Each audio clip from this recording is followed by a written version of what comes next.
குடியரசு தின விழாவை முன்னிட்டு தமிழகம் முழுவதும் 1,00,000 போலீசார் பாதுகாப்பு பணியில் ஈடுபட உள்ளனர். நாடு முழுவதும் வரும் 26ஆம் தேதி குடியரசு தின விழா கொண்டாடப்படுகிறது.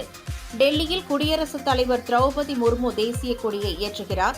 சென்னையில் மெரினா கடற்கரை, காமராஜர் சாலையில் உழைப்பாளர் சிலை அருகே முதலமைச்சர் மு.க.ஸ்டாலின் முன்னிலையில் தமிழக ஆளுநர் ஆர்.என்.ரவி தேசிய கொடியை ஏற்றி வைக்க இருக்கிறார்.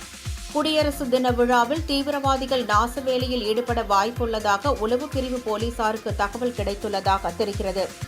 எனவே குடியரசு தின விழாவை முன்னிட்டு நாடு முழுவதும் பாதுகாப்பை பலப்படுத்த மத்திய உள்துறை அமைச்சகம் உத்தரவிட்டுள்ளது.